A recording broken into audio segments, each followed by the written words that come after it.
نتعلموش من عندهم. ماهوش عيب. ماهوش عيب ان نتعلموا من عندهم. C'est pas normal que les Chinois investissent au Maroc. C'est pas normal que l'industrie automobile se développe au Maroc et pas chez nous. C'est pas normal que les énergies renouvelables se développent davantage au Maroc que chez nous. Ce n'est pas normal que le secteur financier marocain est meilleur que chez nous. Ce n'est pas normal qu'ils accueillent plus de touristes que chez nous. هما داروا طنجيمات. علاه حنا ما نديروش الجيم تك؟ ماهوش عيب si on apprend de leur expérience. ماهوش عيب. Mais quand il s'agit de travailler, d'innover, de fabriquer, de produire, ما نديرو والو. نعرفوا غير نسبوا etc. Il y a un sujet qui s'impose, sur lequel je voulais toujours faire une chronique. Ce sera plus une chronique qu'autre chose, même si je vais donner des informations et des chiffres, etc. Mais une chronique pour dire, il y en a marre de ces reproches qu'on me fait, et qu'on fait Algérie part à chaque fois qu'on apporte une comparaison entre l'Algérie et le Maroc. Vous savez qu'à chaque fois qu'on parle du Maroc, on est attaqué. Ou d'être pro-marocain, ou d'être très complaisant à l'égard du Maroc, ou d'être soutenu, financé par le Maroc, des accusations complètement fantasmagoriques qui n'ont aucun sens. Il fallait à mon niveau que je m'exprime, que je réagisse et que je vous donne une petite mise au point avec des explications factuelles. Et je m'attendrai. Comparer l'Algérie au Maroc, ça ne veut pas dire que nous voulons rabaisser l'Algérie. Ça ne veut pas dire que nous voulons l'humilier. Ça ne veut pas dire que nous voulons la déshonorer. Au contraire. Bien au contraire. On fait ces comparaisons-là, d'abord pour vérifier les accusations portées par les médias algériens, par le régime algérien contre le Maroc, pour faire du fact-checking, pour vérifier les problèmes et les dessous du conflit algéro-marocain, et nous ne prenons aucun parti, nous sommes algériens, mais l'objectivité de notre travail journalistique nous dicte le devoir de rapporter d'abord les faits, les informations d'abord, l'info d'abord, le commentaire ensuite. De trois, il est important pour nous de faire ce genre de comparaison parce que ça nous amène à réfléchir sur le développement de l'Algérie, ça nous amène à réfléchir sur les problèmes de l'Algérie, ça nous amène aussi à réfléchir sur les possibilités qu'on puisse avoir d'apprendre de l'expérience marocaine comme les Marocains peuvent apprendre de l'expérience algérienne. Quand les Français regardent du côté de l'Allemagne et quand l'Allemagne a de meilleures performances que la France, est-ce que vous avez vu un jour un politique, ou là une partie de l'opinion publique française, ou là des journalistes français, ou là des activistes français, ou là une partie du public français qui reproche à sa presse de se comparer trop à l'Allemagne et d'honorer et de favoriser davantage l'Allemagne au détriment de la France, ou là de rabaisser la France à l'égard de l'Allemagne. Pas du tout. Quand il y a des pays voisins qui ont tellement de similitudes et qui ont une histoire commune, qui ont une géographie commune, il est toujours important de comparer les dynamiques de développement dans ces deux pays pour savoir est-ce que ces dynamiques sont complémentaires, est-ce que ces deux pays peuvent, qui va apprendre l'un de l'autre, d'autant plus que quand ces deux pays sont des rivaux. En Algérie, malheureusement, l'Algérie et le Maroc, il y a une rivalité, de facto, une rivalité politique et économique, socio-culturelle aujourd'hui aussi, diplomatique. Donc on ne peut pas oublier la rivalité et ne pas la traiter sur le plan journalistique. Maintenant, quand on la traite de l'angle, toujours sous l'angle de l'intérêt général de l'Algérie. L'émission précédente à Lyon, le 18 mai. Quand même, les Chinois, qui sont les grands amis de l'Algérie. L'Algérie a joué un rôle important pour le retour de la Chine au début des années 72, 77, 71, 72 au sein des Nations Unies. L'Algérie qui a joué un rôle important dans le soutien pour la politique chinoise à l'égard de Taïwan. L'Algérie qui a toujours refusé de condamner ou de signer ou de voter en faveur des résolutions internationales qui condamnent la persécution des Ouïghours musulmans par la Chine ou l'occupation chinoise du Tibet. L'Algérie a toujours été un énorme et grand partenaire politique de la Chine. L'Algérie qui a été aussi un grand partenaire économique. C'est l'Algérie qui a commencé en Afrique du Nord et même sur le continent africain à faire de la Chine son premier partenaire commercial. La Chine est pratiquement le premier partenaire commercial de l'Algérie depuis 2012-2013. À l'époque de Bouteflika. Quand même, les échanges économiques à un moment donné, lorsqu'il y a eu les échanges économiques entre l'Algérie et la Chine, ont atteint pratiquement 11 milliards de dollars. Entre 2014 et 2019, il y avait une année où nous avons réalisé 11 milliards de dollars d'échanges commerciaux. Nous sommes devenus le premier client de la Chine en Afrique du Nord. Aujourd'hui, dans le continent africain, il y a le Nigeria, il y a l'Angola, il y a l'Égypte qui monte en puissance, il y a l'Éthiopie, etc. La Chine développe des relations multilatérales avec les pays africains, mais l'Algérie restait pendant longtemps un pays important pour la Chine, pour les entreprises chinoises. Alors quand je vois que les Chinois investissent davantage dans l'industrie au Maroc qu'en Algérie, on se pose des questions. On a le droit de se poser des questions. Quand on compare les performances économiques du Maroc avec les performances économiques de l'Algérie, ce n'est pas pour rabaisser l'Algérie, ce n'est pas pour réduire de sa valeur, ce n'est pas pour la discréditer. Au contraire, c'est pour challenger nos dirigeants, c'est pour les motiver, c'est pour leur donner cet esprit de compétition. On doit être des véritables compétiteurs. Il n'est pas normal qu'au Maroc, on développe des usines de véhicules électriques et que chez nous, on n'est même pas encore une usine de voitures normales. Voilà l'usine Fiat qui a été inaugurée à la fin de l'année 2023. Regardez tout ce qui se passe sur l'usine Fiat à Oran. Depuis que son inauguration, mais je venais où les projets hadou. Où le projet hadou qui a été fait, où les véhicules. Récemment, vous avez bien vu qu'il y a eu des rumeurs sur l'usine Fiat durant ces 3-4 derniers jours, au point où on a annoncé la fermeture de l'usine Fiat, il y avait des rumeurs sur des vols de moteurs, il y avait des rumeurs sur la fuite d'un certain nombre de ses dirigeants. Bon, on a essayé d'enquêter, on n'a rien trouvé de sérieux, etc. Mais, voilà, l'usine Fiat n'a pas permis de réduire la crise ou de résoudre la crise des voitures en Algérie. Où sont ces véhicules? On ramène les véhicules Fiat. Je venais sur Internet, sur les réseaux sociaux, des témoignages, des témoignages concrets. Avec des Algériens et des Algériens qui ont commandé des véhicules Fiat, ils ont reçu des correspondances au bout d'un mois, 2 mois après leurs achats, après leur commande. Fiat s'excuse et leur dit, venez récupérer votre chèque, venez récupérer votre argent, on ne peut pas livrer vos voitures. Parce que l'usine Fiat ne travaille pas, n'est pas opérationnelle encore à 100%. Je ne sais même pas s'il y a des véhicules qui sortent de cette usine Fiat d'Oran depuis son inauguration en décembre 2023. Mais la vérité, il n'y a eu rien. C'est une usine qui est fantomatique pour le moment. Fantomatique. On nous a promis 60 000 véhicules, on met 90 000 véhicules. Est-ce qu'il y a eu au moins 10 000 véhicules qui sont sortis de cette usine? Mais je n'ai même pas 5 000 véhicules. Même le quota, on a promis aux Algériennes et aux Algériens 180 000 importations de voitures importées. Mais je n'ai ça fait plus de 4 ans qu'il n'y a plus de voitures neuves en Algérie. Il n'y a que des revendeurs avec des licences Moudjahed, ou là des particuliers qui achètent des voitures neuves. Voilà, ça se compte, on parlait contre 50 000 véhicules par an, alors que nous avons un besoin de plus de 1 million de voitures. Étant donné qu'il y a sur les 6 millions de voitures maintenant que compte l'Algérie, plus de 60% de ce parc automobile, il est vieux, il est âgé de voitures de plus de 10-15 ans. Il faut les renouveler, ce qui explique la récurrence des accidents de la circulation. De 2019 jusqu'à aujourd'hui, il n'y a plus de voitures neuves. On a cassé l'industrie de l'assemblage, on a cassé les importations, et on se retrouve avec une crise extraordinaire. Aujourd'hui, la voiture en Algérie, c'est l'une des voitures les plus chères du monde. On la retrouve en Algérie. Des petites voitures qui coûtaient 2-3 000, l'équivalent de 2-3 000 euros en 2018-2017, coûtent aujourd'hui 5 000, 8 000, entre 7 000, 8 000, jusqu'à même 10 000 euros. C'est quand même extraordinaire. Donc, il y en a qui chauffent l'industrie automobile au Maroc, comment elle se développe? Je me dis, pourquoi pas notre pays? Et là, je ne compare pas au Maroc. C'est les mêmes. Là, c'est l'Afrique du Nord. C'est un voisin. Ils sont musulmans comme nous. Ils sont berbères comme nous. Ils sont arabes comme nous. On a la même langue. On a la même frontière. Le même bassin méditerranéen. On a le désert. On a le même climat. Donc, on se pose des questions. Pourquoi au Maroc, ils ont une industrie automobile qui a dépassé les exportations de 13 milliards d'euros en 2023, avec un chiffre d'affaires de plus de 9 milliards d'euros en 2022.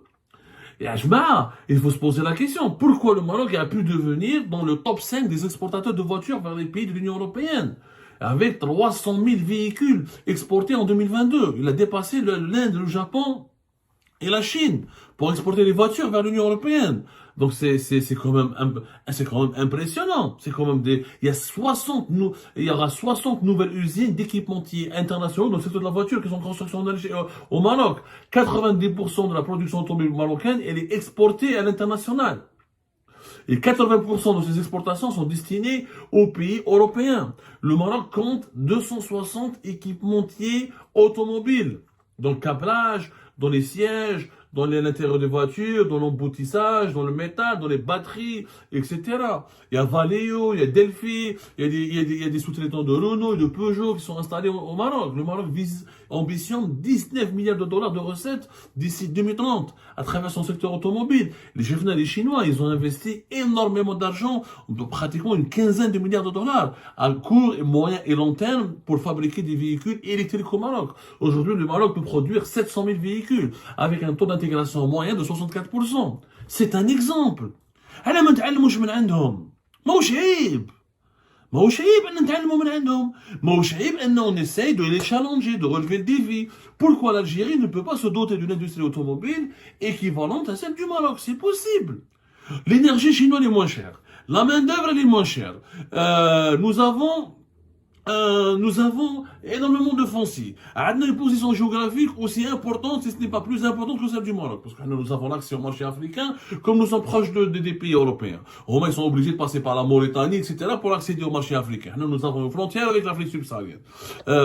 Nous avons, pour les énergies renouvelables, on peut les développer. On a tous les atouts nécessaires pour se développer, pour faire mieux que le Maroc. Et pourquoi on ne le fait pas? Donc, quand je compare avec le Maroc, c'est pour justement provoquer, susciter un esprit de compétition, réveiller les esprits, réveiller les esprits de leur torpeur et dire, voilà, nos voisins avancent, nos voisins progressent,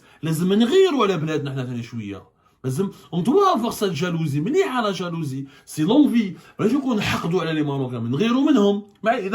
fait mieux. On peut faire mieux. On peut faire aussi bien. On doit développer notre pays. On doit faire des usines. Vous imaginez, on parle encore d'importer des voitures. Mais c'est chez des voitures Fiat a été un mois, 2 mois après que nous me cache. On va ailleurs. C'est quand même pas normal. C'est pas normal. On n'arrive pas à assembler une voiture. À l'époque de Bouteflika, on avait des usines d'assemblage qui étaient futuristes. On les a insultés, on les a diabolisés, on leur a décidé des gonflages de pneus. Ben là, regardez voir. On a fermé les usines, ni gonflage, ni pneus. La voiture, maintenant, il y a des Algériens et des Algériens qui roulent avec des voitures complètement vieillissantes, inadaptées aux normes de sécurité. Je ne sais même pas si les contrôles techniques, les normes sont respectées. Des familles entières عايشين بالكيو donc elle est 30 40 مليون ولا تدير اليوم قريب 180 قريب 100 مليون. C'est quand même anormal, يا جماعة. C'est quand même anormal. Le sous-développement industriel de l'Algérie, il est anormal. On nous fait des annonces sur les investissements étrangers qui ne sont pas vrais. On nous a promis des investissements chinois, on ne les voit pas. On nous a promis des investissements russes, on ne les voit pas. On nous a promis des investissements qataris, on ne les voit pas. Des investissements américains, on ne les voit pas. À un moment donné, notre pays il est complètement vierge. Nous sommes à l'arrêt. Pendant que nos voisins progressent, se développent, font des zones économiques, داروا une technologie. هما داروا طنجيمات. على احنا ما نديروش Algérie Tech. On a un Tanger Tech. Je me dis une ville entière dédiée aux nouvelles technologies. Pourquoi on ne le fait pas? On a toutes les capacités. L'énergie, quelle est la base de l'industrie? Il n'est pas normal que le Maroc soit plus industrialisé que l'Algérie. Il n'est pas du tout normal. Pourquoi? C'est quoi les 2 critères de l'industrie? Une main-d'œuvre qualifiée et le coût de l'énergie. Il te faut de l'énergie pour faire de l'industrie. L'industrie consomme de l'énergie. Il te faut de l'électricité, il te faut des carburants, il te faut du gaz pour faire de l'industrie. L'énergie, elle est à la base de l'industrie. L'énergie, parce que nous avons beaucoup de gaz. L'électricité chez nous, elle est produite à bas coût. 99% de notre électricité, elle vient du gaz. Bouteflika, elle a investi dans ce domaine-là, on ne peut pas le dire, on ne peut pas le nier. 150 milliards de dollars ont été investis pendant l'époque de Bouteflika pour faire des centrales électriques qui produisent de l'électricité à partir du gaz, à partir des machines, à partir on appelle ça des turbines à gaz. Donc, on a l'énergie qui est là. On a du pétrole, on a du gaz, on a des raffineries, on peut développer des raffineries. Donc, on a l'énergie pour avoir de l'industrie. Donc, si tu as l'énergie, tu développes de l'industrie. C'est très facile parce que tu as l'énergie. Après, on a une main-d'œuvre qui n'est pas chère. Elle est moins chère qu'au Maroc, la main-d'œuvre. Parce que les salaires algériens, quelque part, sont moins chers qu'au Maroc. Avec des subventions publiques que l'Algérie accorde beaucoup à des entreprises étatiques. Donc, reste la main-d'œuvre qualifiée, oui. Peut-être que les Roumains sont plus qualifiés que les Marocains sont un petit peu plus qualifiés que les Algériens parce que il y a des équipements, il y a une tradition industrielle qui a perdu, ça fait des années, voilà, ils commencent à former des ingénieurs, mais nous, on peut rattraper facilement ce retard. Avec des partenaires avec des groupes étrangers, avec des partenaires avec des centres de formation, un investissement. L'Algérie a largement l'argent, à travers ses réserves de change, d'investir dans la formation de plusieurs milliers de main-d'œuvre qualifiée dans l'industrie électronique, dans l'industrie mécanique, et on aurait pu facilement attirer d'autres constructeurs. Au moins, ils ont Renault, Peugeot et les constructeurs chinois pour les véhicules électriques. On aurait pu attirer Tesla, on pourrait attirer Toyota, on pourrait attirer, se réconcilier avec les Allemands de Volkswagen, on pourrait attirer, Fiat, c'est pas mauvais en soi, mais Fiat, apparemment, ça ne marche pas. Il faut dire la vérité, le projet Fiat en Algérie n'a pas décollé, n'a pas marché. On en parle depuis 2022, on est en 2024, il n'y a rien, il n'y a pas de véhicule. Donc, il faut remettre en cause le partenariat avec Riyad et choisir ramener les Sud-Coréens, les Kia et les Hyundai, qui affectionnent qui ont énormément de considération pour l'Algérie. On peut relancer la machine. Mais il faut faire des efforts. C'est pour ça qu'on se compare avec le Maroc. Parce que avec qui vous voulez qu'on se compare? On se compare avec les pays développés. On peut pas se comparer avec la France ou l'Espagne. On peut pas se comparer avec les pays des BRICS. On peut pas se comparer, c'est des géants. On peut pas se comparer avec le Brésil, avec la Chine, avec l'Inde. Donc, mais un voisin qui a la même langue que nous, la même culture que nous, le même climat que nous, le même histoire et géographie pratiquement que nous. On est obligé de se comparer. Moshib. Les Français disent que les Allemands ont fait mieux qu'eux, et les Français ne se sentent pas humiliés. Quand les Allemands disent que les Français ont fait mieux que nous, les Allemands ne vont pas se sentir humiliés. Au contraire, c'est ça comme ça qu'on challenge.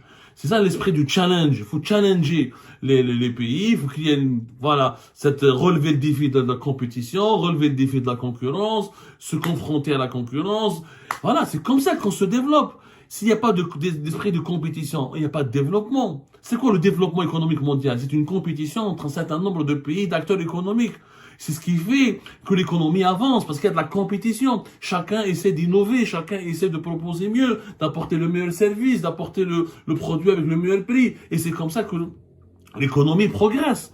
Mais si on reste enfermé comme ça, on n'écoute que les fake news, on passe notre temps à insulter nos voisins, au moment ils se développent, au moment ils progressent. Bien sûr, le Maroc, il a ses défauts, attention. Le Maroc, c'est pas la Suisse, on le sait tous. C'est une dictature. Il y a des journalistes qui sont en prison, il y a des activistes qui sont emprisonnés, et il y a de la pauvreté, il y a des inégalités, il y a des richesses qui sont inéquitablement réparties. Il y a une problématique, il y a des problématiques au Sahara occidental, il y a une problématique du livre. Le Maroc a ses problèmes, mais le Maroc avance malgré ses problèmes. Le Maroc ne se contente pas, n'est pas étouffé par ses problèmes. Il étouffe pas ses énergies, il étouffe pas son... Il y a un dynamisme. Il y a un dynamisme qui est là. Nous, on devrait se poser la question, pourquoi on est, malgré nos problèmes, on l'a dit toujours, l'indice de développement humain, on est meilleur, l'énergie chez nous, elle est moins chère, les capacités sont là, le potentiel, elle est là. Pourquoi on va pas challenger le Maroc sur le plan économique? Au lieu de les insulter régulièrement, de les haïr régulièrement par des slogans politiques totalement creux, totalement inutiles. Moshib, si on apprend de l'expérience. Moshib, le Japon, au 19e ou 18e siècle, il a envoyé son élite en Occident pour dire comment je peux devenir plus fort que l'Occident, comment je peux apprendre de ces Occidentaux qui veulent me coloniser, qui sont en train de m'humilier, qui m'imposent leurs lois et leur culture. Et les Japonais ont appris, ils ont lancé leur renaissance. La renaissance japonaise à l'époque des Meiji, les Chinois ont fait la même chose, les Sud-Coréens ont fait la même chose. Donc il n'y a que nous qui ne voulons pas apprendre. On est toujours dans la diabolisation, dans l'invective, dans l'injure, dans la haine, dans les appels à la haine. Mais quand il s'agit de travailler, d'innover, de fabriquer, de produire, etc. Et quand des gens comme nous essaient de proposer des solutions et essayent d'attirer, de susciter des réflexions, c'est pas normal que les Chinois investissent au Maroc, c'est pas normal que l'industrie automobile se développe au Maroc et pas chez nous, c'est pas normal que les énergies renouvelables se développent davantage au Maroc que chez nous, ce n'est pas normal que le secteur financier au Maroc est meilleur que chez nous, ce n'est pas normal qu'ils accueillent plus de touristes que chez nous, alors que nous avons les mêmes atouts, nous avons les mêmes capacités, si ce n'est de meilleures capacités, de meilleurs atouts. C'est qu'il y a un problème. Et ce problème, il faut l'affronter, il faut lui proposer des solutions. Et on peut se développer. Et ce n'est pas honteux, ce n'est pas rabaissant, encore une fois. Ce n'est pas qu'on se comparer au Maroc, concurrencer le Maroc, parler du Maroc, ce n'est pas rabaissant pour l'Algérie. Ce n'est pas une humiliation qu'on veut infliger à l'Algérie. Il faut sortir de ce complexe et accepter les comparaisons, accepter les faiblesses, accepter de regarder les performances des autres et des uns et des autres pour essayer d'apprendre de l'expérience et pour essayer de faire mieux, de rattraper son retard et de corriger ses défaillances.